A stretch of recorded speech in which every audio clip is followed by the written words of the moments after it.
Let's talk about something that affects so many women, especially our mothers, sisters, and daughters of African descent.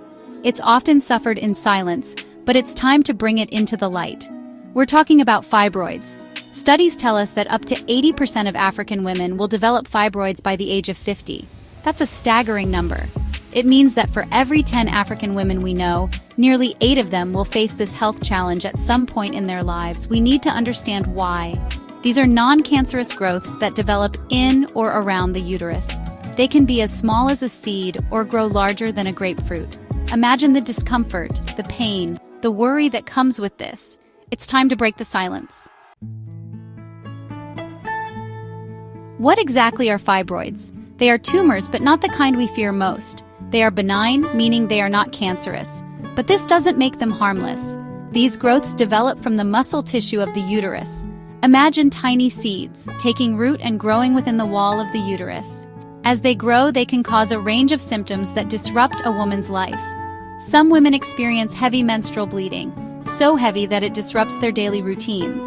Others feel pain, a constant ache in the pelvic region, or during intercourse. Fibroids can even impact fertility, making it difficult to conceive. This is a serious health issue.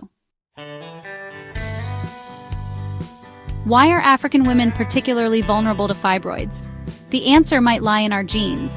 Research suggests that African women are genetically predisposed to developing fibroids. It's like an unwelcome inheritance passed down through generations. Studies have identified specific genes that are more common in women of African descent, genes that are linked to fibroid development.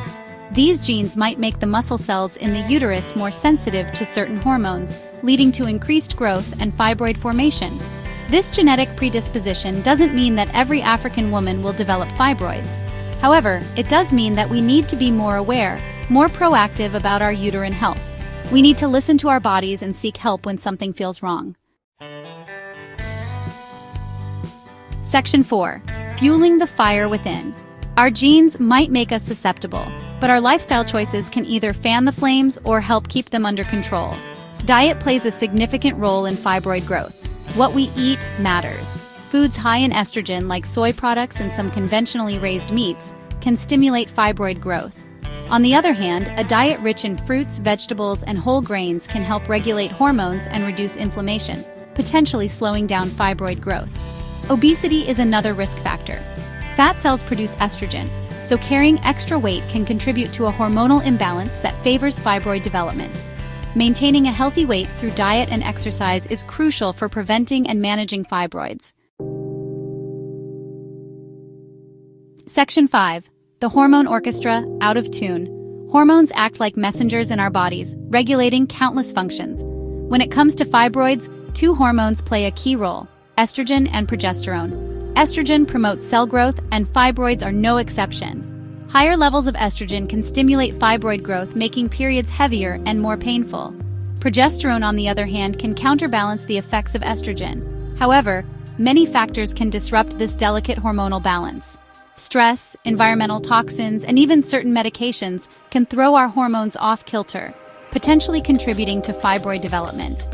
Understanding these factors and taking steps to maintain hormonal balance is crucial for our well-being. Section 6. The many faces of the silent enemy. Fibroids aren't a one-size-fits-all condition. They can develop in different locations within the uterus and vary in size and symptoms. Intramural fibroids grow within the muscular wall of the uterus. Subserosal fibroids grow outward from the uterus. Submucosal fibroids grow into the uterine cavity. Each type can cause a range of symptoms: heavy menstrual bleeding, pelvic pain, frequent urination, constipation, back pain, pain during sex. These are just some of the ways fibroids can manifest. It's important to remember that every woman's experience is unique. As Section 7. Breaking the silence, taking control. Knowledge is power.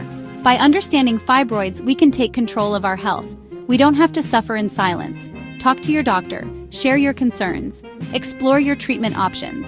There are medications to manage symptoms, minimally invasive procedures to shrink or remove fibroids, and lifestyle changes you can make to support your well-being. This is a call to action. Let's break the silence surrounding fibroids. Let's educate ourselves and each other. Let's support the women in our lives who are facing this challenge. For more information and resources on fibroid prevention, treatment, and support, subscribe to our newsletter. Together, we can make a difference.